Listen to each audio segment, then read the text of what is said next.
the great Nigel Farage, Mr. Brexit, who joins us now. Nigel, how are you, sir? I'm very well, although I must say, astonished and disturbed by the events in little old England over the last 3 or 4 days. Well, not everybody, but most of the people watching this show are American citizens.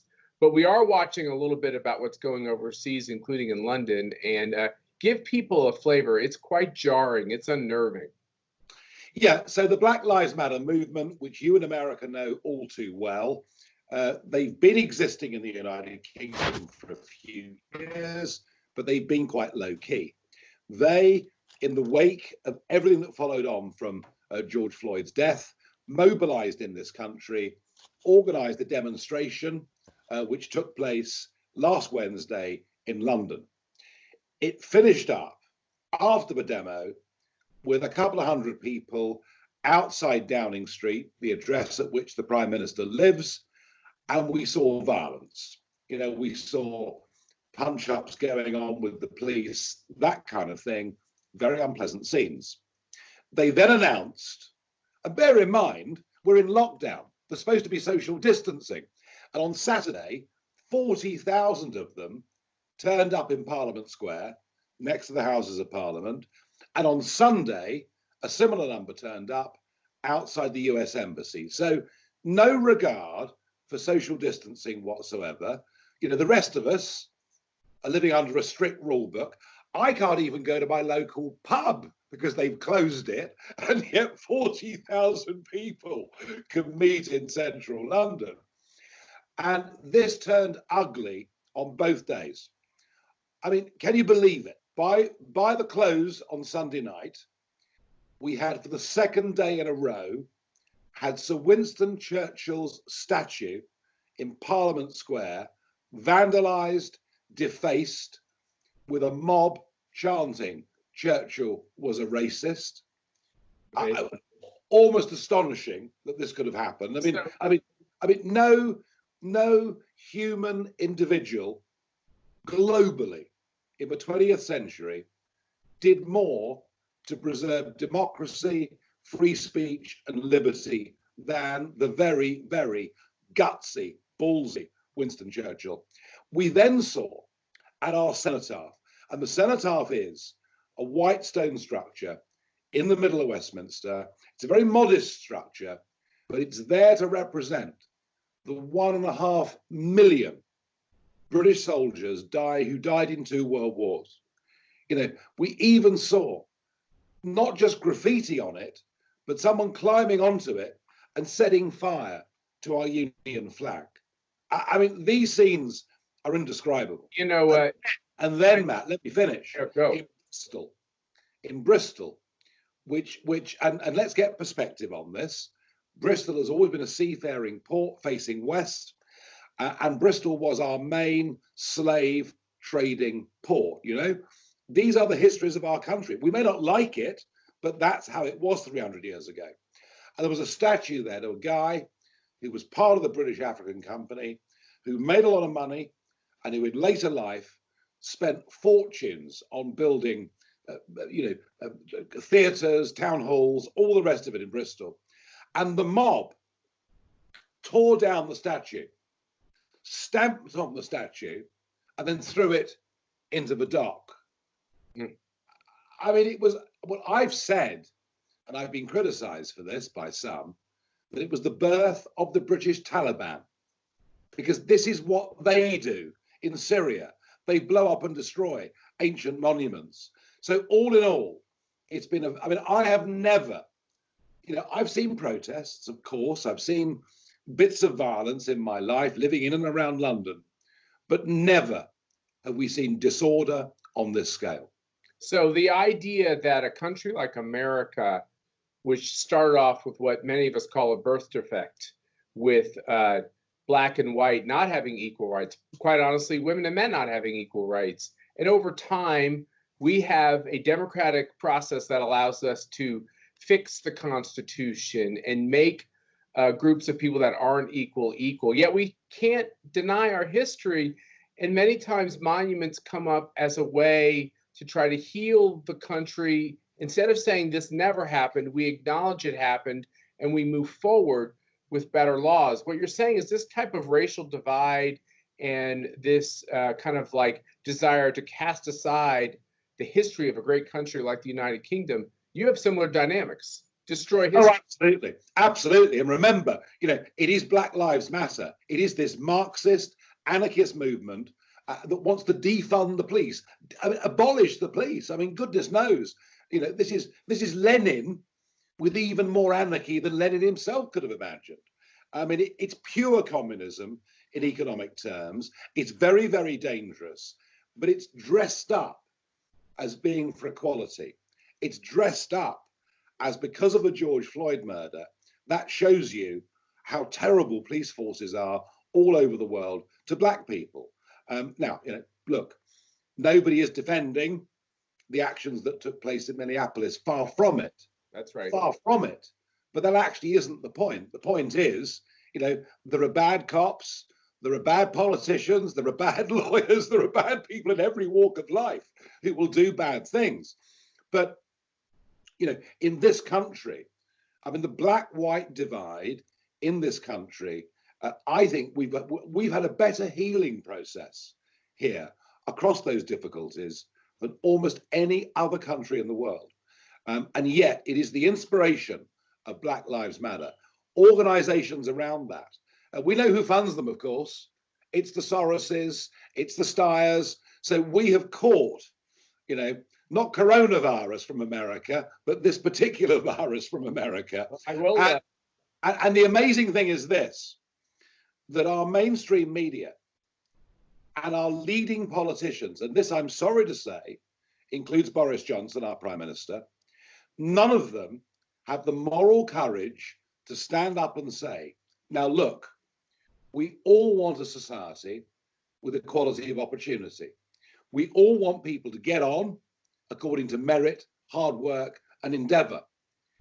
We understand the motivation behind the 3 words, Black Lives Matter, but we cannot defend a Marxist organization who want to get rid of the police force and who actually have an interest in making division in society even greater and not less. And that moral courage has been lacking in politicians. And can you believe our police officers stood and watched Winston Churchill's statue being defaced and did nothing? They were probably told to stand down. That's what we're seeing in America. These big city mayors don't want to run afoul of these radicalized groups, and they're telling the police to stand down. As you saw, St. John's Church across from the White House was set afire. And the police are standing down. I don't believe the police want to stand down. They're being told to, at least in America. Yeah, I feel very sorry for our police. I mean, we saw men and women on the front line, outside Downing Street, outside Churchill statue. We saw them without much protective equipment, having to stand there and take it.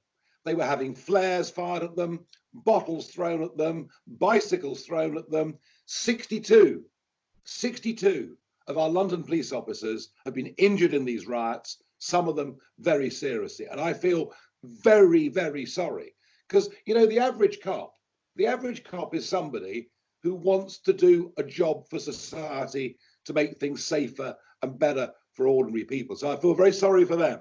No, our senior police have failed. Our senior Conservative politicians at the moment aren't saying a word. Our media, in their own little bubble in London, are convinced that actually, this movement is joyous and justified. I was on with Piers Morgan this morning, who an American audience will remember from his career at CNN. And I said to Piers, you're supporting a Marxist movement that wants to defund the police. Oh, no, he said, you're wrong, Nigel. Well, is it that he doesn't know, or is it that he doesn't want to know?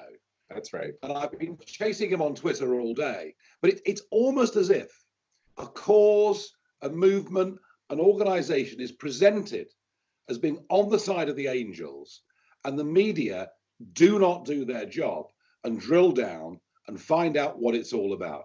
I'm all for equality, Matt. I'm all for fairness. I'm all for a better society. I'm all for social advancement. I'm all for all of that. I'm just not for Marxism and anarchy. The thing that's ironic as an American who's been watching your Twitter, and we have your handle up on the screen, Nigel, but and watching the clips coming out of your country, a country we all feel a close affinity to. Why would they go after the statue of Winston Churchill, the personification of anti-fascist? If anybody, he's the one who took it to the fascists. Do they not? Are they so stupid of our history that they don't even know what they're defacing? Or are they doing it because Winston Churchill represents everything they hate, which is the kind of the old historic order of things? What could possibly be the motivation? Well, it's to do with the British Empire, I think, and their embarrassment about the British Empire. It's to do with the fact that initially Churchill was, although he was a convert, but initially Churchill was reluctant about extending votes to women. But you can't judge what people said and did in 1895 by the values that we have today. You can't do that. Attitudes, social mores change and vary. I mean, all these protesters think they're high and mighty. In a century's time, there'll be people like them that look back on us as barbarians. The world changes, our values move on. But you're absolutely right. The key point, this is the great democratic anti-fascist. This is the guy that took on Adolf Hitler. This is the guy that had he not existed, there wouldn't be a single black or Jewish person alive in Britain today. A point that seems to have passed them by. But the education system, Matt, has a lot to do with this. I agree. Our universities, and you've got many universities, I know. I've been to American universities. I've seen the professors outside holding up placards, Farage should be banned. I've seen all of this. And it really is almost as if we have stopped teaching young people critical thinking. And critical thinking is to say, here's an issue, here's a problem, here are two distinct schools of thought as to how you should approach this and deal with this. And you as a 19-year-old, 20-year-old student, you must make your mind up which of these you believe in. That is what classical education and critical thinking is. What we now have in our universities on both sides of the pond, or in too many of them, is people being told, here's a problem, here are two solutions. One is virtuous and good, and if you support the other one, you're basically a Nazi. And that's what's happening to our young people. And it's interesting to see the protests in London. The majority of our protesters are young, white, middle-class kids, right, who've been brought up to be ashamed of their country, ashamed of the past, filled with self-loathing. Whereas actually, what they should be told, particularly on the point about slavery, which is the one that's really gripping people at the moment, our past as slave masters, whatever, that actually it was the UK. It was us through William Wilberforce. That's right. We were the first free country to abolish slavery and to spread that message across the rest of the Western world. Far from being ashamed of this, we should be rather proud that we were the emancipators. And yet, none of this, but this is not being taught, Matt. But what's even more important is that the fact that God creates the individual uniquely. We know that just by understanding enough medical science to know about DNA. Each one of us is unique. Nigel, you weren't a slaveholder. I wasn't a slaveholder. Each one of us has the right to live our lives. We can castigate people of the past, but the law is about for the people of the current moment. And if we constantly live with the grievances of 5, 6, 16 generations ago, how could you possibly move forward? We're going to be completely paralyzed with hate. Yeah, I mean, this is where the tearing down of statues, the attempt to erase history, is a really, really dangerous path. We shouldn't erase history. We should study history. We should learn from We should learn from history. We should, chart the progress, the evolution that perhaps mankind has made in all sorts of areas, medical science, you name it. We should chart this, learn about it, and understand it. But Sadiq Khan, the Mayor of London, has today come up with a plan. He's going to form a committee that he appoints, and they're going to examine all of the statues in London, all of the road names in London, all of the squares in London, because he doesn't think they're representative enough of black and ethnic, gay and transgender people. And it must represent modern London. But you can't have a monument to the English Civil War that commemorates diversity. We weren't a diverse nation. It is a ridiculous attempt to try and rewrite history. And I think it's very, very dangerous. It's the kind of thing that Mao did with the Cultural Revolution. It's the kind of thing the Taliban do with blowing up medieval structures. This is the madness that we've got into. And Matt, I've been standing up and fighting against this for the last few days, and I'm going to go on standing up and fighting against this. We're all following you in America on Twitter. Keep up the fight. I assume that you have both your track shoes and your spurs on, because we haven't heard the end of Nigel Farage. At least that's our hope and our prayer. Please tell us that you're going to keep up the fight in your country. Oh, absolutely. I mean, Brexit was a massive, extraordinary thing. You know, when I first started that campaign, everybody was against me. And I mean, everybody was against me. Every media organization, every elected politician. But you know what? If you know what's right, and if you have a feel for what good, ordinary, decent people living in your country think, not those living in the bubble of Washington, D.C., Los Angeles, or London. And I know that with this huge cultural battle we've got about our identity, about our history, about how we deal with it, I'm even more certain that I'm in the same space as Middle England on this than I even was on Brexit. And no, I'm not giving up. I'm not going away.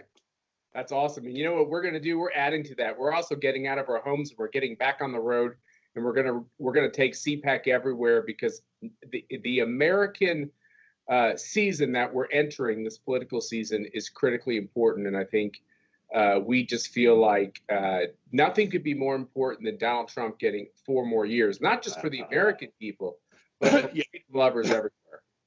Well, when it comes to, I mean, I'll just name one issue now, if I may. You know, we lived through the 60s, 70s, 80s, the Cold War, you know, that great battle against Soviet Russia, and the West came out as the victor, and that was a great thing for everybody. We're going into a new Cold War. It's with China. Much of what they've done is deeply sinister, but here's the problem. They've bribed so many people in our business, media, and political class right across the world that criticism of them is somewhat mute. They've also made us so dependent upon them. I mean, give you an example.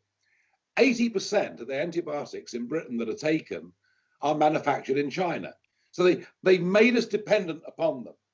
And to cut the link with communist China, to get them out of our communication systems, to reset the balance in an intelligent and sensible way, will take, I'm back to where I started tonight, it'll take moral courage, all right? And I don't think, the Australians are doing their best, but they're relatively small as a country. Boris is flip-flopping all over the place on this. The one world leader, and you may like him or not like him. I mean, you and I do rather like him, but whether you like Donald Trump's style or not, the one thing Trump has got is moral courage. And if we're to stop the world being taken over by the Chinese Communist Party, the Western free world needs to be led by a man with genuine moral courage and conviction. And that man is Donald Trump. Can't agree with you more, Nigel. As we end this interview, we let you get back to searching a pub that's open. As our two countries are talking about trading more and entering into more agreements, bilateral trade agreements, maybe we can work together, even though we don't at the moment have government positions, to make sure that that agreement does something about this kind of manufacturing chain and how and where things are made, so that both our societies can have security and economic certainty, and both also on social media in these agreements, that we can make sure that these social media companies can't get out of jail when they do things that are terrible, that we can actually take steps to try to just have basic fairness. And I think if you and I, if my group and yours could work together on these types of things, and we could develop even stronger relationships between our two countries, I think great things can happen. Yeah, I couldn't agree more. And I think, despite all the great threats that we face, both externally and internally, as we're seeing recently, we just got to keep remembering that ordinary, decent people don't go along with this rubbish. They need leadership, they need direction, and that actually, and this is something else, of course, the protesters won't like, but actually, even though if we go back a few years, the United States and the UK had their difficulties, but we have become, over the last 100 years, when we're together on the same side, the most incredible alliance in the world. There's nothing we can't achieve when we're on the same page. So, Matt, happy to work with you on any of these things. This is great. Nigel Farage, thank you so much for joining. We will make America great again.